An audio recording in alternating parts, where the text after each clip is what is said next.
Israeli airbase पर मंडराया है हिज़्ब का ड्रोन। रमात एयरबेस पर पहुंचा है हिज़्ब का ड्रोन। हिज़्ब ने जारी किए हैं एयरबेस के सीक्रेट वीडियो। लेबनान बॉर्डर से 55 किलोमीटर दूर है रमात एयरबेस, जहां पर हिजबुल्लाह का ये ड्रोन साफ तौर पर दिखाई दिया है। हिजबुल्लाह और इजराइल की जंग तुर्क बनाम अरब हो चुकी है। इजराइल के खिलाफ व्यू रचना के लिए तुर्की ने सैन्य गतिविधि तेज कर दी है। हिजबुल्लाह इजराइल की धरती को जला रहा है और इजराइल विरोधी देश ईरान के प्रॉक्सी संगठन समंदर में इजराइल को घेर रहे हैं। तुर्की और हिजबुल्लाह की इस रणनीति से इजराइल विनाश के चक्रव्यूह में फंसता जा रहा है। भूमध्य सागर का साइप्रस तुर्की और हिजबुल्लाह के चक्रव्यूह का एपिसेंटर बन गया है। साइप्रस इस जंग में कितना अहम है, इस द्वीप पर हिजबुल्लाह और तुर्की की नजर क्यों है और कैसे तेल अवीव से 350 किलोमीटर दूर ईरान और तुर्की इजराइल के खिलाफ जंग छेड़ने वाले हैं, इस रिपोर्ट में देखिए।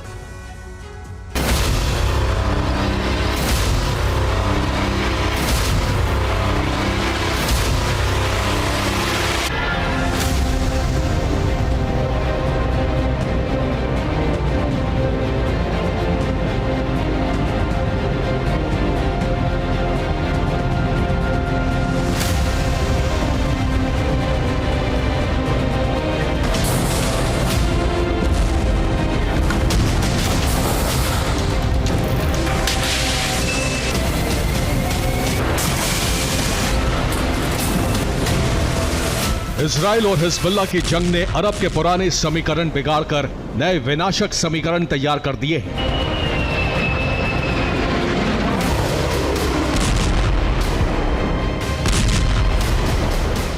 तेईस जुलाई को सुपर प्राइम टाइम में TV9 भारतवर्ष ने बताया कि हिजबुल्लाह के समर्थन में तुर्की उतर चुका है। अरब में तुर्क बनाम सऊदी अरब का संग्राम छिड़ने के हालात बन गए हैं। नेटो देश तुर्की हिजबुल्लाह के समर्थन में आ गया है और तुर्की के उतरते ही जंग अरब के सबसे महत्वपूर्ण द्वीप पर शिफ्ट हो गई है।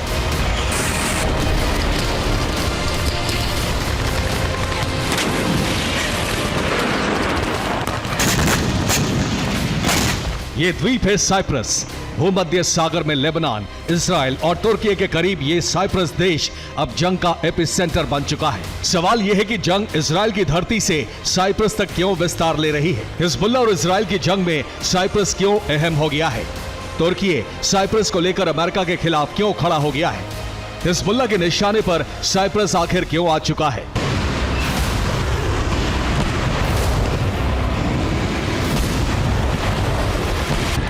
इन सब सवालों का जवाब है गाजा युद्ध शुरू होने के बाद इजराइल से हिजबुल्लाह की दुश्मनी। हिजबुल्लाह अक्टूबर 2023 से इजराइल की जमीन पर हमले कर रहा है।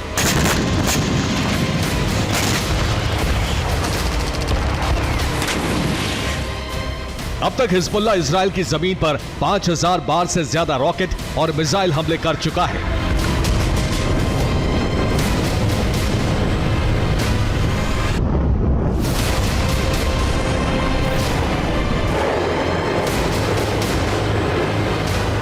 तेईस और 24 जुलाई को भी हिजबुल्लाह ने यह क्रम जारी रखा। इजराइल के 13 शहरों पर हिजबुल्लाह ने रॉकेट हमले किए।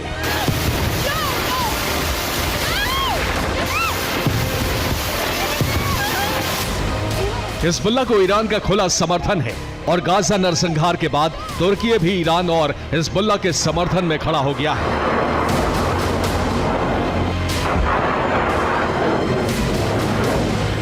तीस मई को यूनाइटेड नेशंस के मंच से भी एर्दोआन खूब नाराज हुए।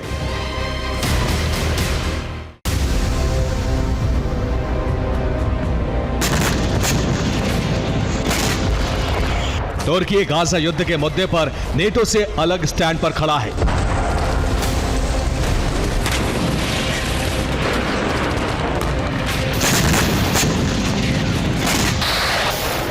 नेटो का सबसे बड़ा देश अमेरिका इजराइल को मदद दे रहा है, तो हिजबुल्लाह और ईरान की मदद के लिए तुर्की खड़ा हो गया है। तुर्की के राष्ट्रपति एर्दोआन ने अमेरिका की मुश्किल बढ़ाने के लिए एक कड़ा फैसला ले लिया है। तुर्की ने कहा है कि वो साइप्रस में नेवल बेस बनाने पर विचार कर रहा है। साइप्रस में नेवल बेस बनाना इजराइल के लिए सबसे बड़ा खतरा होगा। तुर्की ने यह ऐलान साइप्रस में ग्रीस के नेवल बेस बनाने की घोषणा के बाद किया है। ग्रीस जल्द ही दक्षिणी साइप्रस में नेवल बेस का काम शुरू कर सकता है।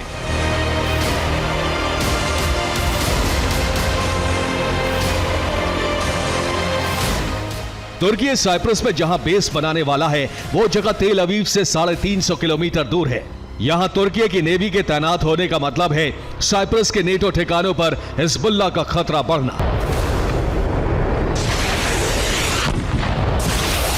साइप्रस को लेकर यूएन और अमेरिका से तुर्की का विवाद पुराना है और गाजा, हिजबुल्लाह सहित इजराइल के बहाने साइप्रस अब जंग का एपिसेंटर बन चुका है।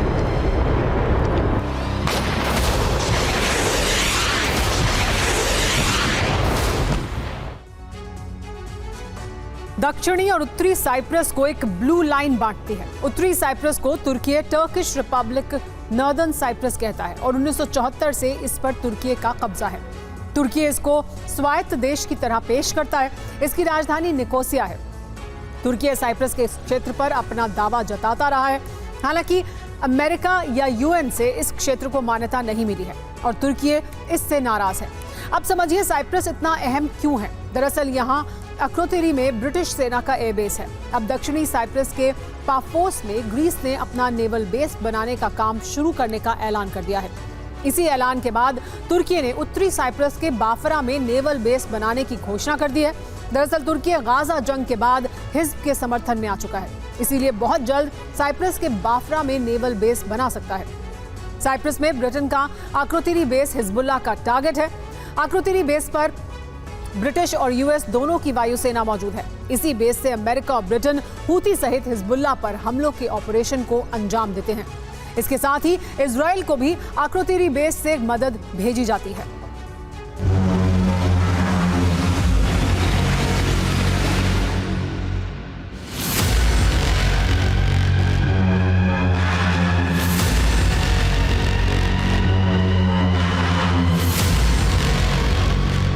साइप्रस में तुर्की के बेस बनने का मतलब माना जा रहा है कि भूमध्य सागर में ईरान और हिजबुल्लाह की ताकत में इजाफा होना।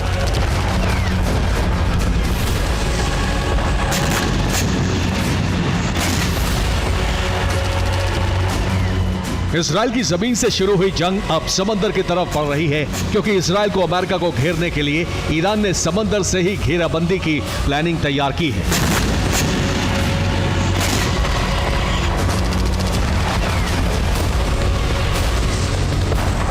ईरान के सभी मित्र देश अरब से अमेरिका का निष्कासन सुनिश्चित करने के लिए एक बड़ी समुद्री व्यूह रचना कर रहे हैं।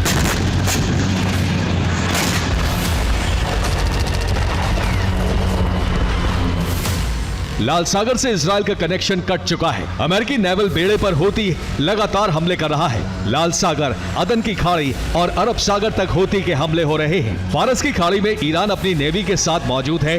भूमध्य सागर में इजराइल के खिलाफ तुर्की साइप्रस द्वीप पर व्यू रचना कर रहा है। इजराइल को लैंडलॉक नेशन बनाने की तैयारी पूरी हो चुकी है।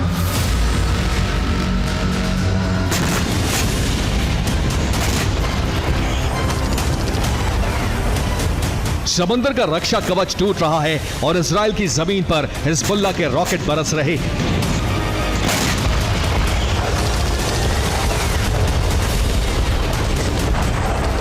समंदर में घेरने के साथ साथ अरब के ईरान समर्थक देश अमेरिका के सैन्य बेस भी हटा रहे हैं।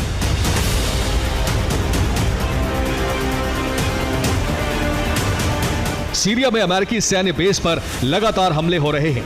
अमेरिका सीरिया से अपनी सेना हटाने पर विचार कर रहा है। इराक ने अमेरिका से अपने सैन्य बेस हटाने के लिए कहा है। सितंबर के पहले हफ्ते से अमेरिका इराक से अपनी सेना हटाना शुरू कर देगा।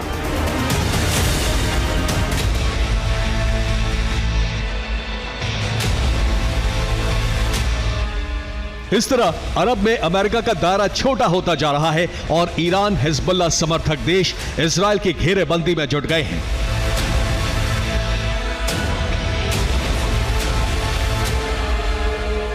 इस घेरेबंदी में साइप्रस द्वीप बहुत अहम साबित होने वाला है। Bureau report, TV9 Bharatvarsh.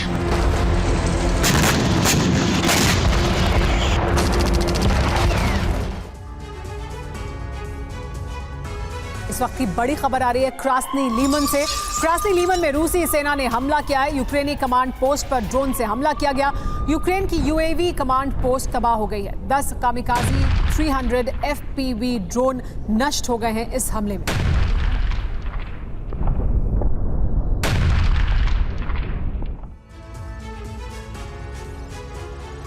Biden चुनाव नहीं लड़ पाएंगे, लेकिन जाते जाते ऐसा काम कर जाना चाहते हैं जिससे इतिहास में बाइडेन का नाम एक कमजोर प्रेसिडेंट के तौर पर दर्ज ना हो। ऐसी कई रिपोर्ट सामने आ रही हैं जिसमें बताया गया है कि बाइडेन रूस पर एटमी हमला करवा सकते हैं। मॉस्को में हिरोशिमा नागासाकी जैसा विनाश हो सकता है, लेकिन यह इतना आसान नहीं है। अगर रूस ने पलटवार किया तो यूरोप का तीसरे विश्व युद्ध का एपिसेंटर बनना तय है। आखिर क्या है बाइडेन का वॉर प्लान? कैसे रूस को तबाह करने के लिए पेंटागन ने खुफिया तैयारी की है? इस एक्सक्लूसिव रिपोर्ट में जानिए।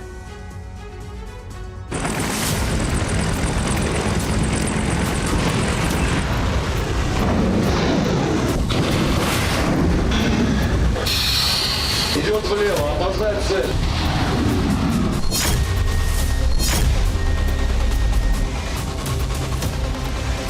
КП штурм до точки пуска 1 минута.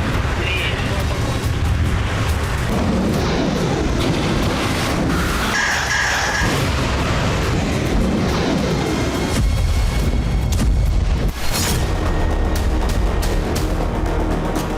अमेरिकी प्रेसिडेंट जो बाइडेन को दूसरी बार चुनाव न लड़ पाने का मलाल इस कदर हावी है कि वो अब एक विध्वंसक फैसला ले सकते हैं।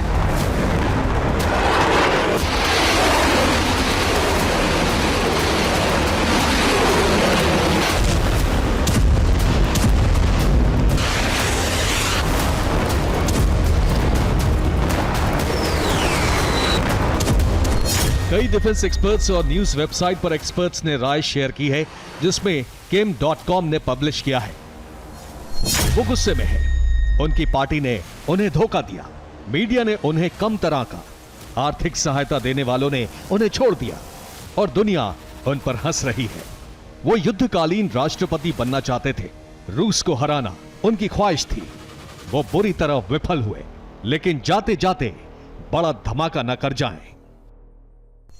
बाइडेन को लेकर लग रहे ऐसे कयासों ने विस्फोट कर दिया है। रूस सतर्क हो गया है, कहीं बाइडेन न्यूक्लियर अटैक न करा दे। आशंका जताई जा रही है बाइडेन आखिर तक न्यूक्लियर हथियारों की लॉन्चिंग कोड किसी को नहीं सौंपेंगे, बल्कि जनवरी में वो रूस पर एटमी अटैक करवा सकते हैं।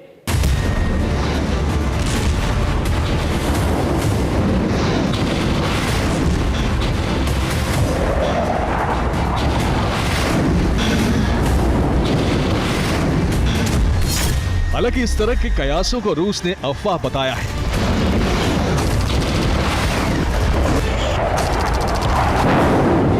क्रेमलिन की तरफ से कहा गया है, बाइडेन को चुनावों से हटाया जाना हमारे लिए आश्चर्य की बात नहीं है, लेकिन हम सतर्क हैं क्योंकि बाइडेन एक सशक्त राष्ट्रपति की छवि के लिए कुछ भी कर सकते हैं।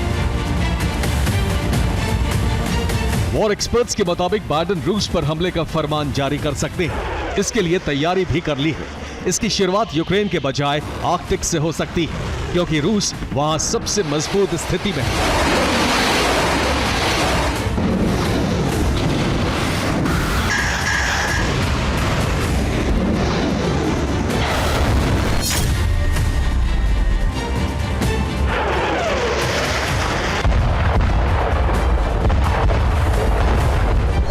रूस ने आइस ब्रेकर शिप से बर्फ तोड़कर कई मिलिट्री बेस बना लिए हैं।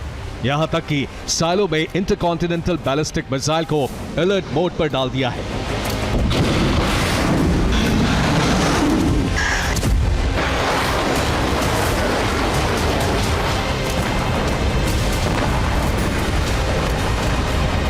इसके अलावा अंडरग्राउंड एटमी लैब बनाई गई है, जहां न्यूक्लियर हथियार बनाए जा रहे हैं।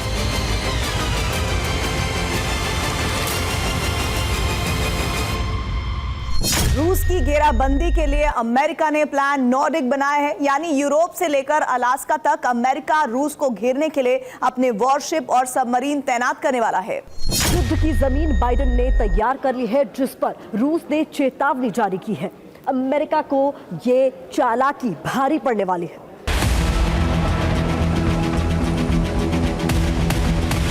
दरअसल अमेरिका की घबराहट की बड़ी वजह है आर्कटिक में रूस और चीन के बीच सैन्य गठबंधन का होना।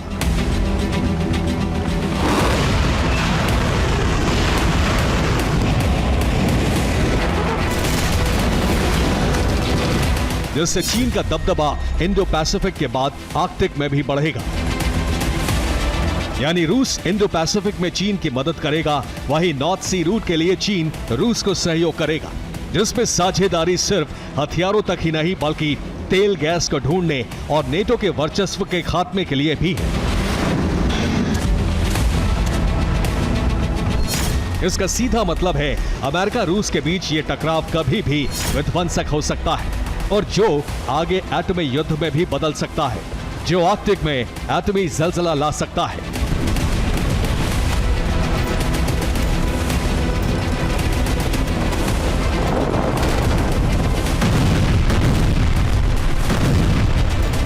क्योंकि बाइडेन एक मजबूत राष्ट्रपति के तौर पर विदा होना चाहते हैं, ना कि थके हारे और बहकने वाले प्रेसिडेंट के तौर पर।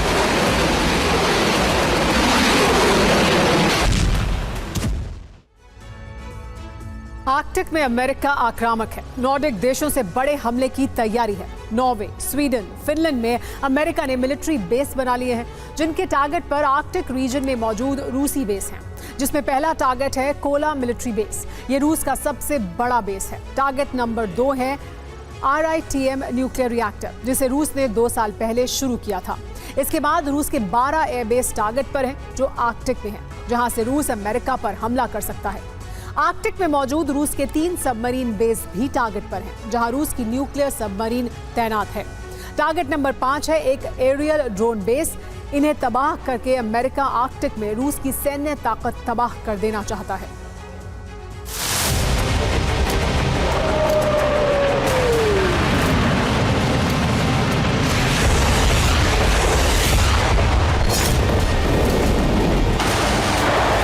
बाइडेन के आदेश पर पेंटागन ने जो वॉर प्लान तैयार किया है, उसमें नॉर्डिक देशों की तरफ से रूस की घेराबंदी की जाएगी। न्यूक्लियर वॉरशिप आर्कटिक के पास लगाया जाएगा। अलास्का की तरफ से न्यूक्लियर सबमरीन की तैनाती होगी। इसके अलावा नॉर्डिक देशों में long range missile alert mode में रहेंगी और F-16 हमले के लिए उड़ान भरने को तैयार रहेंगे।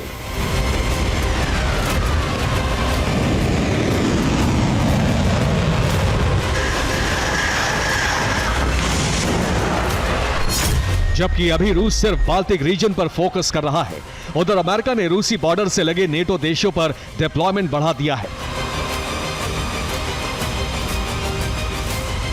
जिसमें सबसे ज्यादा सैनिकों की तैनाती Norway, Finland, Poland, Lithuania, Estonia और लातविया में की है।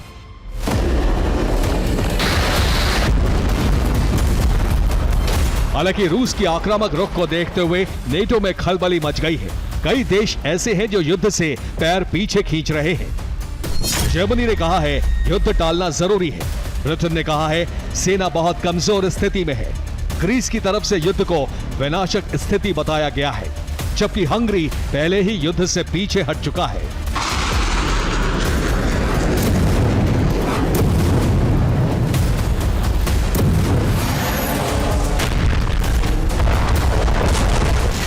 इसके अलावा एस्टोनिया और फ्रांस यूक्रेन में सेना भेजने के फैसले पर दोबारा विचार कर रहे हैं, लेकिन सबसे ज्यादा परेशानी में ब्रिटेन है। ब्रिटिश आर्मी चीफ ने कहा है कि ब्रिटेन को अगले 3 साल में एक बड़े युद्ध के लिए तैयार होना होगा।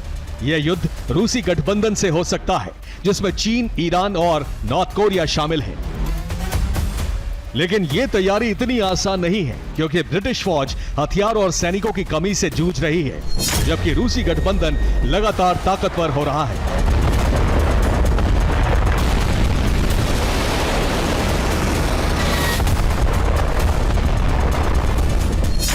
अब रूस और नॉर्थ कोरिया के बीच नया सैन्य समझौता हुआ है, जिसमें हथियार और साइबर सुरक्षा पर बड़ी डील हुई है। इसके अलावा चीन और रूस आर्कटिक में साथ मिलकर नया वॉर जोन बना चुके हैं। ऐसे में अगर अमेरिका उनसे टकराता है तो नेटो देश भी साथ आएंगे, तो वो दौर सबसे विध्वंसक हो सकता है, क्योंकि तब एटमी अस्त्रों का प्रयोग तय है। Bureau report, TV9 Bharatvarsh.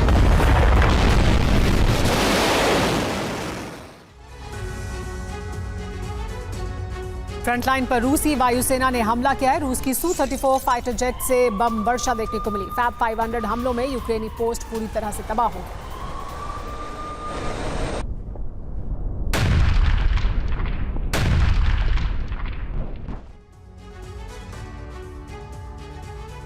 Ukraine के विदेश मंत्री मंगलवार को चीन पहुंचे हैं। इस दौरे पर दिमित्रो कुलेबा ने चीन के विदेश मंत्री से मुलाकात की है, मगर पूरी दुनिया यूक्रेनी विदेश मंत्री के चीन दौरे पर जाने से हैरान है, क्योंकि एक तरफ चीन अमेरिका का कट्टर विरोधी है, नेटो देशों से भी चीन का तनाव है, तो वहीं चीन और रूस दशकों से अच्छे मित्र देश हैं। ऐसे में सवाल खड़ा होता है कि यूक्रेनी विदेश मंत्री कुलेबा आखिर जिनपिंग के दर पर क्यों पहुंचे? क्या जेलेंस्की को चीन से चाहिए हथियार या फिर जिनपिंग से लगाई जंग रोकने की गुहार? देखिए इस रिपोर्ट में।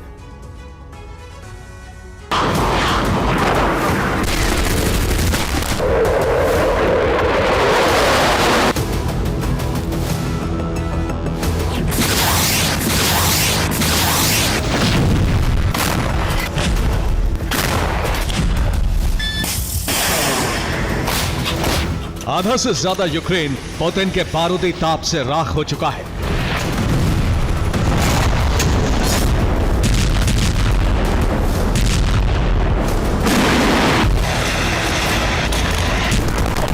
यूक्रेन के तमाम बड़े शहर रूसी अटैक से दहल रहे हैं।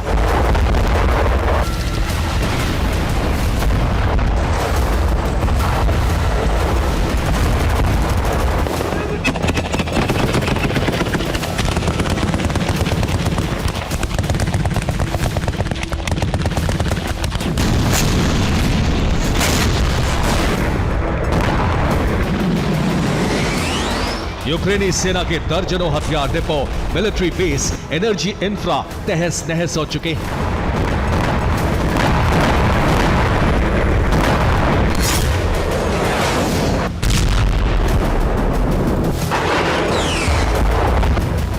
आशंका जताई जा रही है कि किसी भी वक्त यूक्रेन जंग हार सकता है, पुतिन ब्रिगेड के आगे सरेंडर कर सकता है, और मुमकिन यह भी है कि दुनिया के नक्शे से यूक्रेन का वजूद खत्म हो जाए।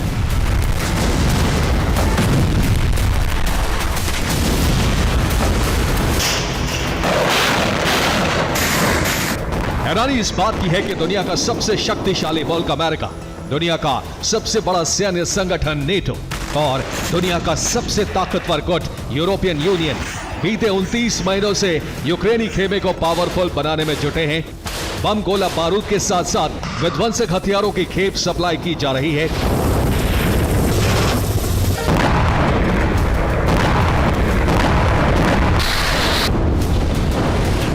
बावजूद इसके यूक्रेनी सेना के आत्मसमर्पण की बात क्यों की जा रही है? क्यों यूक्रेन के संपूर्ण विनाश की आशंका जताई जा रही है? तो इसके पीछे की वजह है यूक्रेनी प्रेसिडेंट जेलेंस्की का सबसे ताजा बयान।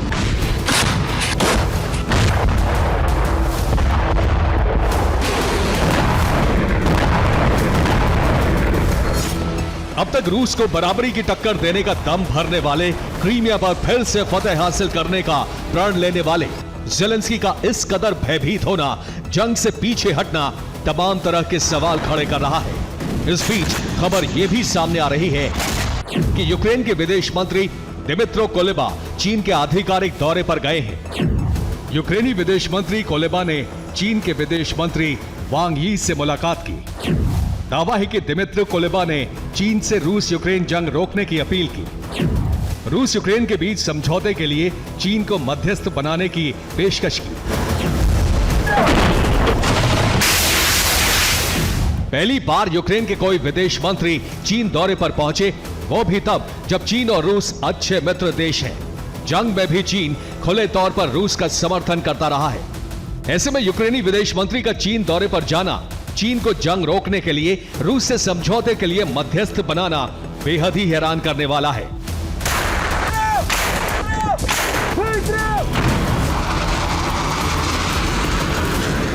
तो आपको बता दें कि इस वक्त यूक्रेन चौतरफा घिर चुका है और हालात इतने भयावह हो चुके हैं कि अगर यूक्रेन ने सही वक्त पर जंग नहीं रोकी तो फिर वो दिन दूर नहीं जब यूक्रेन का वजूद ही दुनिया के नक्शे से मिट जाएगा। आखिर क्यों, ये भी जान लीजिए।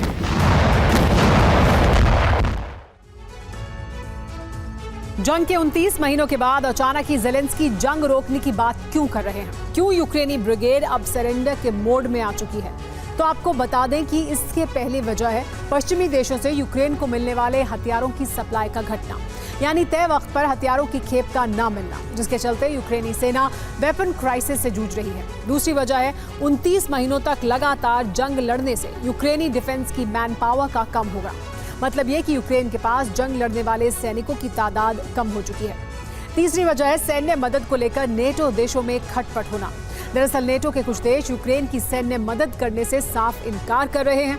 चौथी वजह है ईस्टर्न फ्रंट पर रूसी सेना का दबदबा बढ़ना। ईस्टर्न यूक्रेन के कई इलाकों में रूस का कब्जा हो चुका है और हालात ऐसे ही रहे तो यूक्रेन के पूर्वी इलाके पर रूसी ध्वज लहराना तय है। पांचवी और सबसे अहम वजह है अमेरिका में बाइडेन का दोबारा राष्ट्रपति ना बनना, क्योंकि बाइडेन की जगह कमला हैरिस डेमोक्रेट पद की उम्मीदवार हैं राष्ट्रीय पद के लिए। छठी वजह भी यूक्रेन को सरेंडर करने के लिए मजबूर कर रही है, वो ये कि अमेरिकी प्रेसिडेंट का चुनाव लड़ने वाले ट्रंप का यूक्रेन के समर्थन में खड़ा न होना। ट्रंप ने ऐलान किया है कि अगर वो जीते तो यूक्रेन को हथियारों की सप्लाई बंद होगी। और सातवीं वजह है रूसी हमलों में यूक्रेन के एनर्जी इंफ्रास्ट्रक्चर का पूरी तरह से तबाह होना, जिसके चलते यूक्रेनी नागरिकों का आम जनजीवन अस्त व्यस्त हो चुका है। ऐसे हालात में जंग लड़ना मौत को दावत देने जैसा है।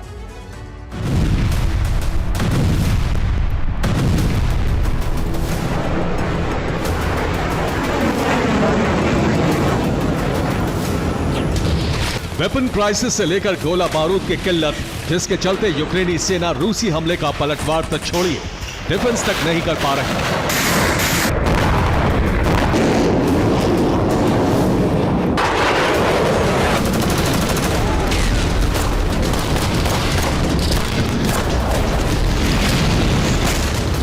इसी तरह नेटो के देश भी यूक्रेन की सैन्य मदद को लेकर दो खेमे में बंट चुके हैं।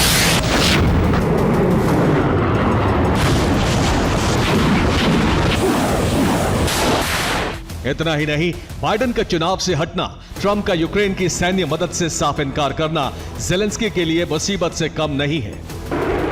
मगर ज़ेलेंस्की को जिस बात का सबसे ज्यादा डर सता रहा है वो है ईस्टर्न यूक्रेन के इलाकों में रूसी सेना का कब्जा होना।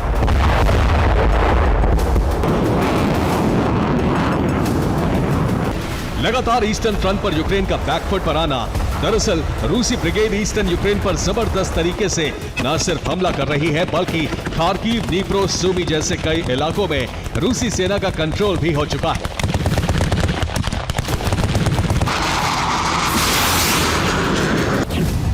खार्किव, रूसी सेना का इस्कंदर मिसाइल से भीषण हमला। डोनेस्क, यूक्रेनी बेस पर फैब 500 ग्लाइड बम से अटैक। ज़पोरिजिया, यूक्रेन का हथियार डिपो मिसाइल हमले में तबाह। मैकोलेव, रिहायशी इलाकों में लड़ाकू विमानों की स्ट्राइक। मेलिटोपोल, कामिकाज़ी ड्रोन्स के जरिए विस्फोटक हमला।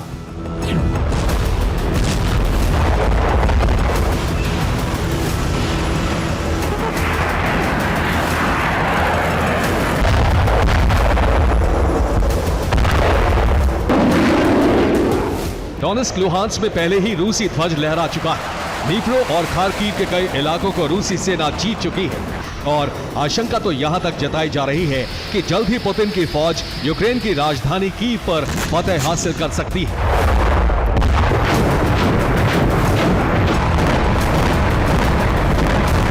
ऐसे में अगर यूक्रेन को पुतिन प्रकोप से बचना है, अगर यूक्रेन के बाकी इलाकों में रूस का कब्जा ना हो, इसके लिए अभी से ही ज़ेलेंस्की जंग रोकने की बात कर रहे हैं।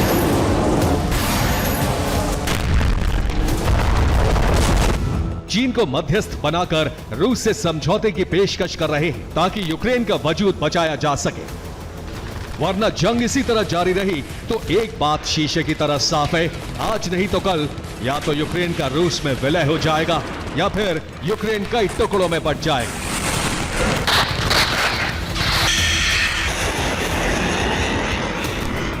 Bureau report, TV9 Bharatvarsh. Israel पर अब तक का सबसे बड़ा खतरा मंडराने लगा है। अरब में अमेरिका की दादागिरी संकट में पड़ गई है। अरब जंग में रूस और चीन की एंट्री हो गई है। सिर्फ एंट्री ही नहीं हुई है बल्कि चीन ने ऐसा पासा फेंका है कि इजराइल के साथ साथ अमेरिका भी मुश्किलों के भंवर में फंस गया है। चीन की पहल पर एक दूसरे के दुश्मन हमास और फतह में सुलह हो गई है। चीन के संरक्षण में दोनों संगठनों ने एक साथ मिलकर इजराइल को मिटाने की हुंकार भर दी है।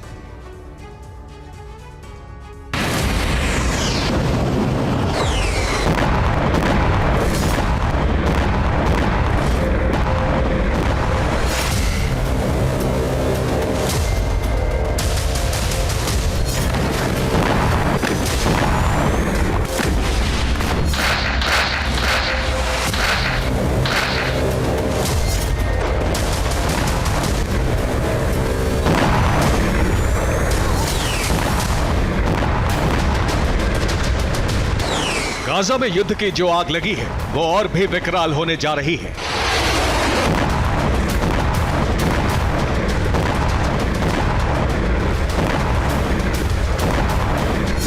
गाजा से लेकर इजराइल तक विनाश की बहुत बड़ी लहर आने वाली है।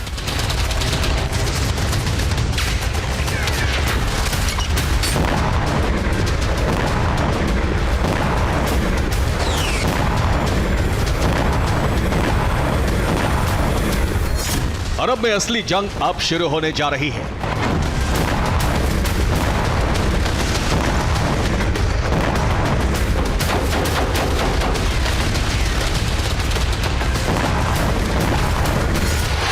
अरब में ये वो युद्ध होगा जिसमें कई देशों का नामो निशान मिट सकता है।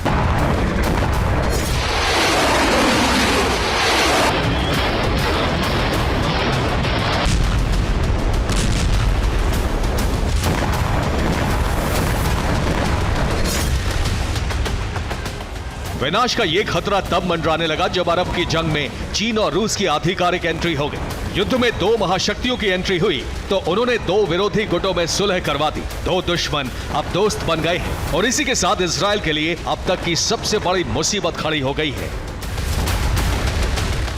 इजराइल के सामने अब तक का सबसे बड़ा संकट इसलिए आ खड़ा हुआ है क्योंकि गाजा और फिलिस्तीन की दो सबसे बड़ी शक्तियों ने एक दूसरे से हाथ मिला लिया है।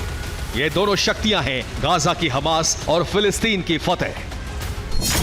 ये संभव हुआ है चीन की कोशिश से। चीन ने हमास और फतेह के प्रतिनिधियों को बीजिंग बुलाया। बीजिंग में इनका आधिकारिक स्वागत किया गया। चीन की मध्यस्थता से न सिर्फ दोनों में विवाद खत्म हुआ बल्कि सुलह भी हो गई है।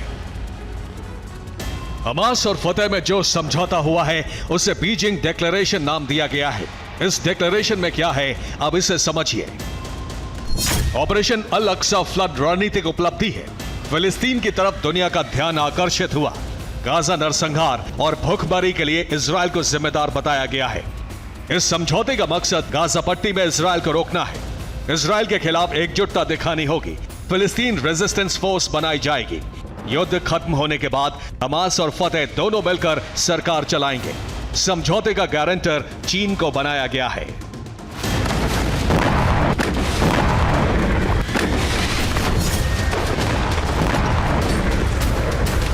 हमास और फतेह की ये जोड़ी इजराइल के लिए कितनी खतरनाक साबित होने वाली है ये आपको बताएंगे।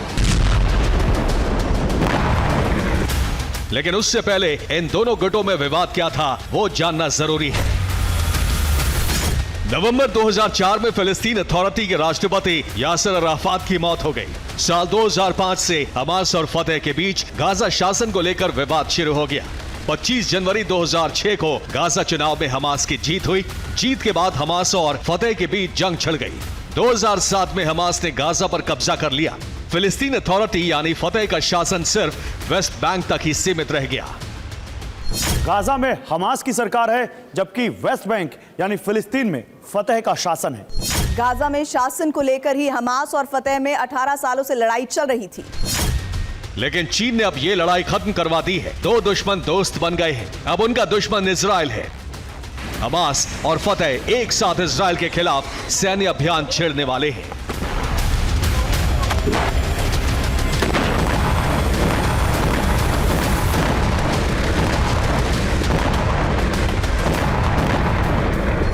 हमास और फतेह एक साथ आए तो इजराइल बौखला गया।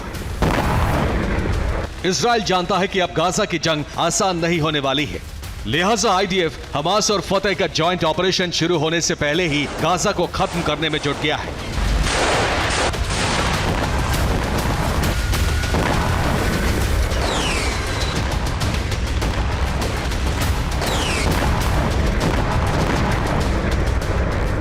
इजरायली सेना प्रमुख गाजा बॉर्डर पहुंचे और इसी के साथ गाजा के खात्मे का अभियान शुरू हो गया। आईडीएफ ने वेस्ट बैंक के कालंदिया इलाके में हमास से जुड़ी इमारत को तबाह कर दिया।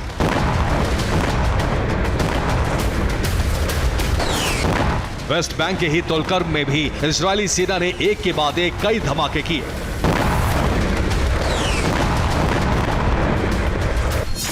सेंट्रल गाजा में इजरायल ने उस इमारत को उड़ा दिया जहां से हमास के लड़ाके हमले कर रहे थे। आईडीएफ इसी तरह गाजा को दहला रही है। जवाब में हमास ने भी इजरायली सेना को टारगेट करना शुरू कर दिया है।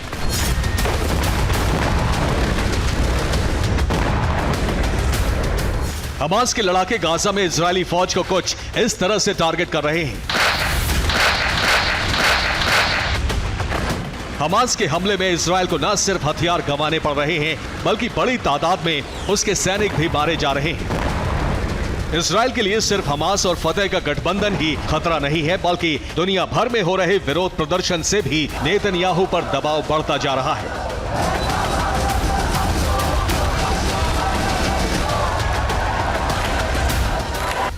नेतन्याहू बाइडेन से मिलने अमेरिका पहुंचे तो उनके होटल के बाहर हजारों प्रदर्शनकारी पहुंच गए। उन्होंने गाजा में नरसंहार को लेकर नेतन्याहू के खिलाफ आक्रोश का इजहार किया। अमेरिका में इसी तरह कई जगहों पर इजरायल का जबरदस्त विरोध हो रहा है। नेतन्याहू और उनकी सेना के लिए सबसे मुश्किल दौर अब शुरू होने वाला है, क्योंकि अरब युद्ध में अब आधिकारिक तौर पर रूस और चीन आ गए हैं। रूस ने ईरान के साथ कैस्पियन सागर में युद्धाभ्यास शुरू कर दिया है।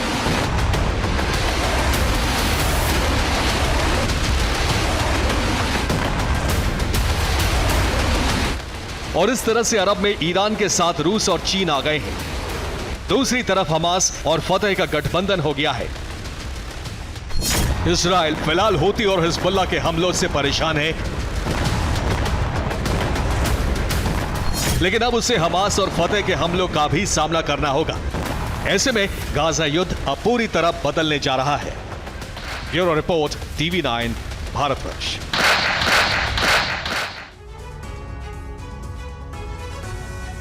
अमेरिका दुनिया का सबसे ताकतवर मुल्क है, लेकिन हाइपरसोनिक हथियार उसकी एक कमजोर नस्ल है। हाइपरसोनिक मिसाइल के मामले में अमेरिका अपने दुश्मन देशों से पीछे है, लेकिन अब ऑकस साझेदारों के साथ अमेरिका ऐसी मिसाइल तैयार करने जा रहा है जो उसे हाइपरसोनिक रेस में रूस के करीब लाकर खड़ा कर सकती है। अमेरिका ने अपने ड्रीम प्रोजेक्ट में ब्रिटेन को साझेदार बनाया है। इतिहास में ऐसा पहली बार हुआ है जब अमेरिका अपने ड्रीम प्रोजेक्ट पर किसी दूसरे देश के साथ मिलकर काम करेगा।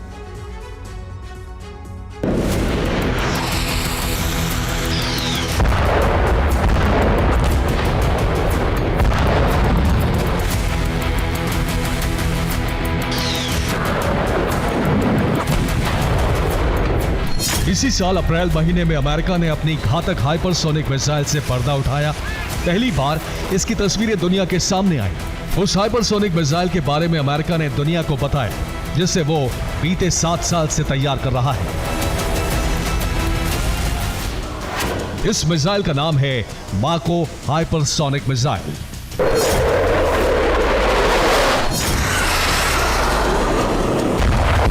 अमेरिका का दावा है कि माको दुश्मन का सबसे बड़ा काल है। माको पलक झपकते ही दुश्मन की जमीन को ध्वस्त कर सकती है।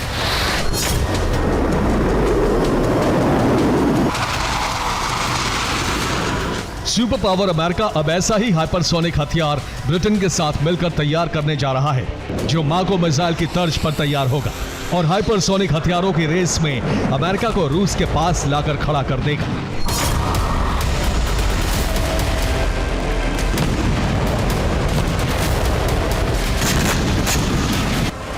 इस मिसाइल को ऑकस समझौते के तहत बनाया जाएगा। मिसाइल का प्रोटोटाइप ब्रिटेन में ही तैयार होगा। इस मिसाइल को अमेरिका का ड्रीम प्रोजेक्ट कहा जा रहा है। इतिहास में ऐसा पहली बार होने जा रहा है जब अमेरिका अपने ड्रीम प्रोजेक्ट पर किसी और देश के साथ मिलकर काम करेगा।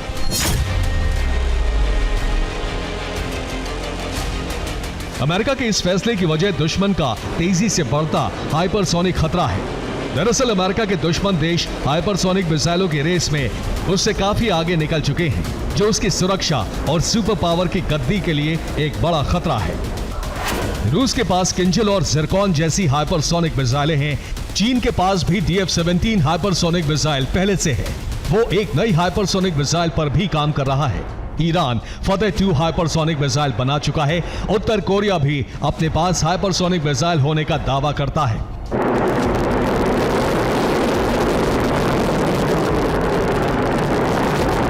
अमेरिका अगर ताकत और हथियार के मामले में कहीं अपने दुश्मनों से पीछे है, तो वो हाइपरसोनिक रफ्तार वाली मिसाइलें हैं। इसलिए अमेरिका लंबे समय से हाइपरसोनिक मिसाइलों की टेस्टिंग कर रहा है।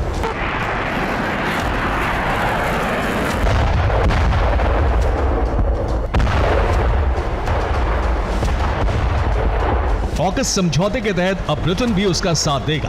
अमेरिका और ब्रिटेन का लक्ष्य 2030 तक ऐसी हाइपरसोनिक मिसाइल तैयार करना है जिसकी ताकत दुश्मनों को उनकी हद में रहने पर मजबूर कर दे।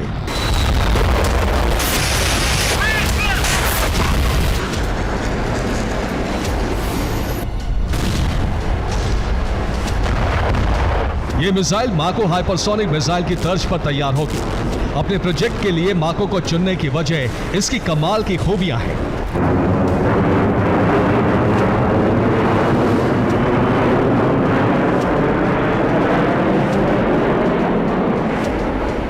लॉकहीड मार्टिन के मिसाइल प्रोडक्शन हेड टिम काहिल ने अपने एक बयान में कहा है, मुझे लगता है कि माको एक बेहतरीन उदाहरण है। ये एक मल्टी टारगेट मिसाइल है। इसकी रेंज, स्पीड और लॉन्चिंग प्लेटफॉर्म का कोऑर्डिनेशन कमाल का है। माको मिसाइल का नाम दुनिया की सबसे तेज शार्प शॉर्ट फिन माको के नाम पर रखा गया है। दरअसल माको आवाज की गति से 5 गुना ज्यादा रफ्तार के साथ दुश्मन पर धावा बोलती है। इसकी स्पीड 6174 किलोमीटर प्रति घंटे से ज्यादा बताई जाती है, जबकि इसकी रेंज 300 किलोमीटर है। मिसाइल का वजन 590 किलो है। इसकी लंबाई 13 फीट है। माको मिसाइल देखने में जितनी खूबसूरत है उतनी ही ज्यादा विध्वंस मचाती है। ये अपने साथ 60 किलो वॉरहेड लेकर जा सकती है।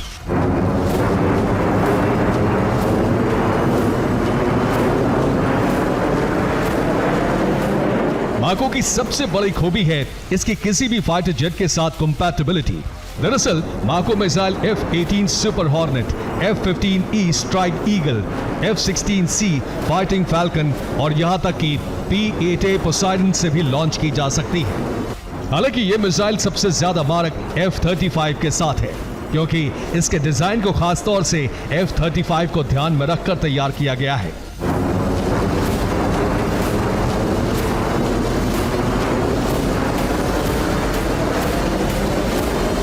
माको को बनाने वाली कंपनी लॉकहीड मार्टिन का दावा है कि मिसाइल को किसी भी रडार के लिए ट्रेस कर पाना असंभव है, यानी माको दुश्मन की तबाही की गारंटी है।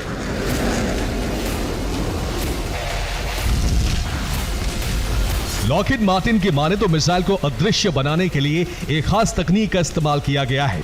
हालांकि वो तकनीक क्या है, इसका खुलासा कंपनी ने अभी तक नहीं किया है। माको हाइपरसोनिक मिसाइल को फिलहाल हवा से जमीन और हवा से हवा में अटैक के लिए तैयार किया जा रहा है, लेकिन खबर है कि इसे सबमरीन और युद्धपोतों के लिए भी विकसित किया जाएगा, यानी आसमान और समंदर दोनों से मिसाइल दुश्मन को तबाह कर सकेगी। माको की ये सभी खूबियां ब्रिटेन और अमेरिका को साझा मिसाइल कार्यक्रम के लिए आकर्षित कर रही हैं, जो रूस, चीन समेत अमेरिका के सभी दुश्मनों के लिए खतरे का अलार्म है।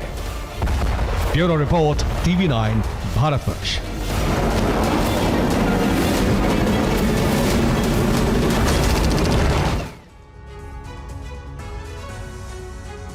क्या पेरिस ओलंपिक पर म्यूनिख जैसा हमला होने वाला है? क्या आतंकी हमले से फ्रांस की राजधानी दहलने वाली है? क्या गाजा युद्ध का खौफनाक इफेक्ट ओलंपिक गेम्स पर पड़ने जा रहा है? ये सवाल, ये आशंकाएं इसलिए हैं क्योंकि पेरिस ओलंपिक पर बहुत बड़े हमले का खतरा मंडरा रहा है। तो सबसे बड़ा सवाल यही है कि आखिर ओलंपिक गेम्स को लहूलुहान करने की साजिश किसने रची है?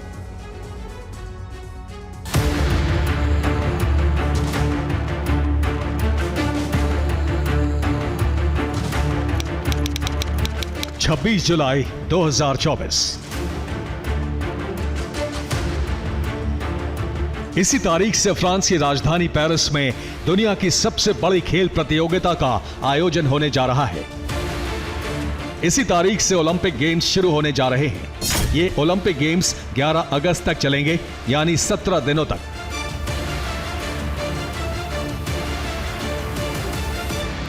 लेकिन इसी ओलंपिक गेम्स पर बहुत बड़ा खतरा मंडरा रहा है।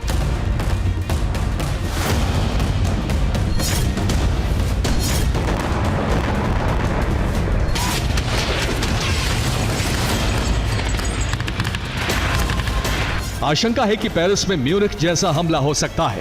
ओलंपिक पर एक नहीं बल्कि दो खतरे मंडरा रहे हैं। एक खतरा रूस की तरफ से बताया जा रहा है, तो दूसरा खतरा गाजा युद्ध को माना जा रहा है। ओलंपिक गेम्स पर हमला हो सकता है, इस बात का खुलासा तब हुआ जब फ्रांस की पुलिस ने फ्रांस में ही 40 साल के एक शख्स को गिरफ्तार किया। फ्रांस की सिक्योरिटी एजेंसियों का कहना है कि यह शख्स रूस का नागरिक है जो पेरिस ओलंपिक गेम्स के दौरान बड़े हमले की प्लानिंग कर रहा था। फ्रांस का दावा है कि आरोपी ओलंपिक गेम्स की सिक्योरिटी से जुड़ी जानकारी जुटा रहा था। रूसी एजेंट की गिरफ्तारी के साथ ही पेरिस की सुरक्षा और भी कड़ी कर दी गई है। सिक्योरिटी एजेंसियां गिरफ्तार किए गए एजेंट से पूछताछ कर रही हैं। इसी बीच एक मास्कमैन ने जो धमकी दी है उससे भी फ्रांस के पुलिस और सिक्योरिटी एजेंसियों की नींद उड़ गई है। मास्कमैन ने फ्रांस के राष्ट्रपति और वहां के लोगों को धमकी देते हुए कहा है कि गाजा जंग में फ्रांस इजराइल का साथ दे रहा है, लिहाजा पेरिस ओलंपिक में खून की नदियां बहेंगी। पेरिस ओलंपिक में इजराइल के खिलाड़ी भी हिस्सा ले रहे हैं। ऐसे में इस बात की आशंका है कि कट्टरपंथी संगठन ओलंपिक गेम्स में हमला कर दें। अगर ऐसा हुआ तो ये गाजा युद्ध का सबसे खौफनाक परिणाम साबित होगा। Bureau report, TV9 Bharatvarsh.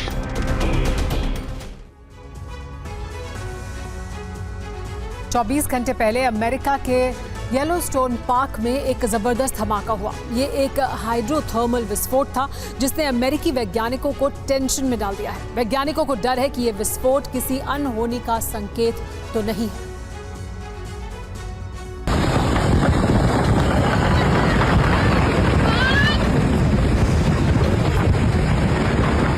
एक जबरदस्त विस्फोट होता है।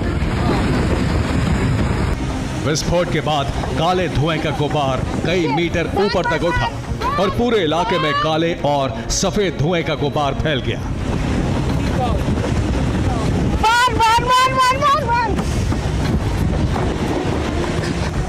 ये अमेरिका के येलोस्टोन नेशनल पार्क की तस्वीरें हैं, जिसके बिस्किट बेसिन में 23 जुलाई की दोपहर विस्फोट हुआ। Oh my God!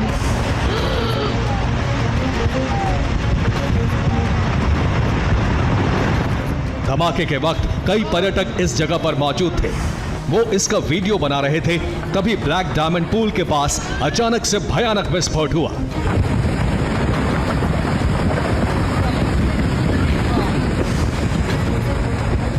विस्फोट के बाद मौके पर अफरा तफरी मच गई। लकड़ी के बने पुल पर मौजूद लोग चीखते चिल्लाते भागने लगे।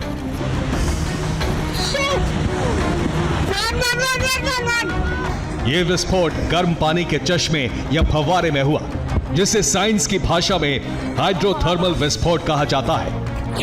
हाइड्रोथर्मल विस्फोट की वजह ज्वालामुखी से उबलने वाला पानी होता है। इससे एक बेहद तंग जगह पर भाप जम जाती है। अंत में भाप का प्रेशर बहुत ज्यादा हो जाता है, जिसके बाद गर्म पानी में जबरदस्त विस्फोट होता है। इसमें गर्म कीचड़ और सल्फर से भरा पानी और भाप निकलता है।